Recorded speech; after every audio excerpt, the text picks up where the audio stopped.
अस्सलाम वालेकुम। आज हम स्टडी करेंगे VBT valence bond theory for transition elements या कम्प्लेक्स कंपाउंड के लिए।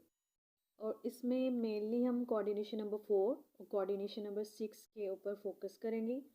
तो सबसे पहले जो वीबीटी है एक्चुअली में हमें बताएगी क्या, वो हमें बताएगी कि कम्प्लेक्स की फॉर्मेशन कैसे होगी, किस तरह आपका कम्प्लेक्स बनेगा, मैग्नेटिक प्रॉपर्टीज़ बताएगी, इस चीज़ को बताएगी कि डायमैग्नेटिक है या पैरामैग्नेटिक।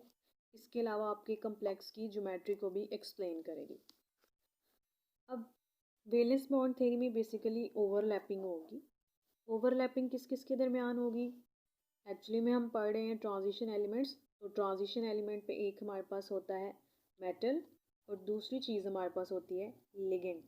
मेटल के पास एम्प्टी ऑर्बिटल्स होते हैं, उन एम्प्टी ऑर्बिटल्स को इलेक्ट्रॉन चाहिए, तो वो इलेक्ट्रॉन पेयर डोनेट करेगा लिगेंड, तो इनके दरमियान ओवरलैपिंग होगी। इसलिए यहाँ पे लिखा हुआ है कि मेटल के एम्प्टी ऑर्बिटल्स के दरमियान और लिगेंड के ऑर्बिटल्स ऐसे जिनके अंदर इलेक्ट्रॉन पेयर मौजूद हैं उनके दरमियान होगी overlapping, and this is the VBT. Ligand अपने इलेक्ट्रॉन यहाँ पे डोनेट करेगा, इसलिए इसको आप कोऑर्डिनेट कोवेलेंट बॉन्ड भी कह सकते हैं। तो यानी हम कहेंगे कि वीबीटी ने कम्प्लेक्स की फॉर्मेशन को कोवेलेंट बॉन्ड के पॉइंट ऑफ व्यू से एक्सप्लेन किया था। इसके अलावा इसमें हुंड रूल को हम फॉलो करेंगे। अब जो हमारे पास डी ऑर्बिटल्स हैं, मेटल में जो डी ऑर्बिटल्स हैं, उनको वीबीटी को एक्सप्लेन करने के लिए हमने दो कैटेगरीज में स्प्लिट कर दिया है, inner D orbitals and outer D orbitals. ये देखें यहाँ पे 3D and then 4s and then the 4p। तो 3 is the inner shell. So इसमें जब ये वाला orbital inner D orbital involve होगा, इसे आप कहेंगे इनर ऑर्बिटल कम्प्लेक्स फॉर्मेशन। जो कम्प्लेक्स बनेगा उसे आप कहेंगे इनर ऑर्बिटल कम्प्लेक्स। लेकिन अगर ये देखें 4s 4p and the 4d, अब ये इनर नहीं रहा, अब ये आउटर डी ऑर्बिटल्स कंसीडर किया जाएगा, क्योंकि ये आउटर शेल में चला गया ना। तो यानी अगर ये वाला डी ऑर्बिटल इन्वॉल्व होगा कम्प्लेक्स की फॉर्मेशन में, तो जो कम्प्लेक्स बनेगा वो होगा आउटर ऑर्बिटल कम्प्लेक्स। मतलब कि उसमें इनर डी ऑर्बिटल नहीं बल्कि आउटर डी ऑर्बिटल ने टेक पार्ट किया है। अब मेटल की तो कैटेगरीज हमने एक्सप्लेन कर दी कि अगर डी ऑर्बिटल वाला होगा, इनर वाला होगा तो inner D orbital, outer D orbital वाला होगा तो आउटर डी ऑर्बिटल। अब इसी तरह जो हमारे पास लिगेंड्स हैं, लिगेंड्स की भी हमारे पास टाइप्स होंगी। कुछ लिगेंड हमारे पास होंगे वीक और कुछ लिगेंड्स ऐसे होंगे जो हमारे पास होंगे स्ट्रॉन्ग लिगेंड्स। तो जो हमारे पास वीक लिगेंड्स होंगे वो एक्चुअली में वीक लेविस बेसिस होंगी, और जो हमारे पास स्ट्रॉन्ग लिगेंड्स होंगे वो हमारे पास एक्चुअली में स्ट्रॉन्ग लेविस बेसिस होंगी। वीक लिगेंड हमारे पास हाईली इलेक्ट्रोनेगेटिव है। यहाँ पे आप देखें फ्लोराइड, क्लोराइड, ब्रोमाइड, वाटर, इनमें ऑक्सीजन, ठीक है, ये सारी चीज़ें हाईली इलेक्ट्रोनेगेटिव है, लेकिन ये वीक लिगेंड होंगे। अब जो स्ट्रॉन्ग लिगेंड्स होते हैं हमारे पास, उनकी इलेक्ट्रोनेगेटिविटी कम होती है, ठीक है। तो उसमें कार्बोनल आएगा, साइनाइड आएगा, हाइड्रोक्साइड आएगा, NO नेगेटिव आएगा और NH3। अब हम नेक्स्ट पे जाते हैं। ओके, अगर हमारे पास मेटल के पास अगर हमारे मेटल के पास दो लिगेंड्स आएंगे तो हमारे पास जो स्ट्रक्चर बनेगा वो होगा लीनियर।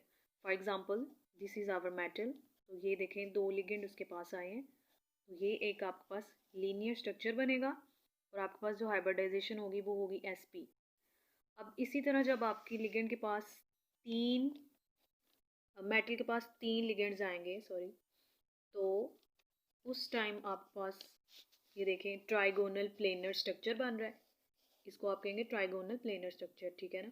तो ये हाइब्रिडाइजेशन होगी sp2। अब जब आपके मेटल के पास 4 लिगेंड्स आएंगे तो फिर दो पॉसिबिलिटीज़ हैं कि या तो आपके पास टेट्राहेड्रल स्ट्रक्चर बनेगा लाइक दिस, या आपके पास स्क्वायर प्लेनर स्ट्रक्चर बनेगा। वो आपको नेक्स्ट समझ आ जाएगी कि कब टेट्राहेड्रल बनेगा, यानी कब sp3 हाइब्रिडाइजेशन होगी और कब dsp2 हाइब्रिडाइजेशन होगी। टेट्राहेड्रल में no D orbital but in case of square planar there is a D orbital involve, ठीक है। तो स्क्वायर प्लेनर में आपका डी ऑर्बिटल इन्वॉल्व होगा, लेकिन जब टेट्राहेड्रल होगा तो आपका डी ऑर्बिटल इन्वॉल्व नहीं।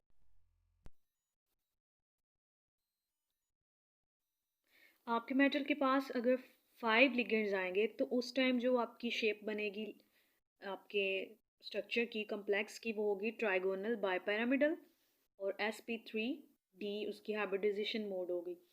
लेकिन जब आपके पास 6 लिगेंड्स आएंगे मेटल के पास तो जो स्ट्रक्चर बनेगा वो होगा ऑक्टाहेड्रल, और sp3d2 मोड ऑफ हाइब्रिडाइजेशन होगी। मेनली फोकस हम करेंगे कोऑर्डिनेशन नंबर 6 और कोऑर्डिनेशन नंबर 4। कोऑर्डिनेशन नंबर 6 में देखें आपके पास ऑक्टाहेड्रल कम्प्लेक्स बनेगा, और कोऑर्डिनेशन नंबर 4 में टेट्राहेड्रल भी बन सकता है और स्क्वायर प्लेनर भी। तो सबसे पहले हम ऑक्टाहेड्रल की तरफ आते हैं। अब ये देखें, जैसे ये मैंने दो यहाँ पे लिखे हैं, दो कम्प्लेक्स लिखे हैं मैंने, ये यहाँ पे भी कोबाल्ट है, यहाँ पे भी कोबाल्ट है, ठीक है। मेटल हमारे पास दोनों साइड्स पे कोबाल्ट है, लेकिन यहाँ पे जो लिगेंड आ रहे हैं मेटल के पास वो अमोनिया है, यहाँ पे जो मेटल के पास लिगेंड आया है वो फ्लोराइड है। सॉरी, ये अंदर, ये देखें, ये बाहर था ब्रैकेट के। अच्छा, यहाँ पे 6 लिगेंड्स आए हैं, ठीक है, कोबाल्ट के पास, और यहाँ पे भी कोबाल्ट के पास 6 ही फ्लोराइड लिगेंड आए हैं। तो मतलब इसका कोऑर्डिनेशन नंबर हुआ 6। कोऑर्डिनेशन नंबर बेसिकली ये होता है कि आपके मेटल के पास कितने लिगेंड्स आए हैं। तो यहाँ पे 6 लिगेंड्स आए हैं, कोऑर्डिनेशन नंबर 6, यानी ऑक्टाहेड्रल कम्प्लेक्स बनेगा। इधर भी 6 लिगेंड्स आए हैं, तो कोऑर्डिनेशन नंबर 6। अब मैंने आपको पहले भी बताया कि हम चेक करेंगे कि हमारा इनर डी ऑर्बिटल इन्वॉल्व है या आउटर डी ऑर्बिटल। तो अगर इस इन केसेस में आपका इनर डी ऑर्बिटल इन्वॉल्व होगा तो आपके पास जो कम्प्लेक्स बनेगा उसका नाम होगा इनर ऑर्बिटल ऑक्टाहेड्रल कम्प्लेक्स। अगर आउटर डी ऑर्बिटल इन्वॉल्व होगा तो उसका नाम होगा आउटर ऑर्बिटल ऑक्टाहेड्रल कम्प्लेक्स। अब यहाँ पे इस केस में ये देखें, ये जनरल कॉन्फ़िगरेशन है, और इस केस में ये जनरल कॉन्फ़िगरेशन होती है। जैसे 3D मैंने आपको पहले बताया था, और 4s और 4p, इसमें n डिफरेंट है। मेरा कहने का मकसद ये है कि ये देखें, यहाँ पे n आपका 3 हो गया और यहाँ पे 4 तो n डिफरेंट हो गया ना। लेकिन इस केस में 4p 4d था, 4s था और 4p था। तो देखें यहाँ पे आपका n जो प्रिंसिपल क्वांटम नंबर वो सेम रहा है। तो इस चीज़ का आपको आइडिया होना चाहिए। और n-1 का यही मतलब था कि अगर यहाँ पे n 4 है तो n-1 ये पीछे वाला उससे एक कम होगा। तो अगर ये 4 है तो इससे एक कम कर दें तो आपके पास 3 आ जाएगा। तो ये बेसिक यहाँ पे ये दो चीज़ों का आपको आइडिया होना चाहिए था।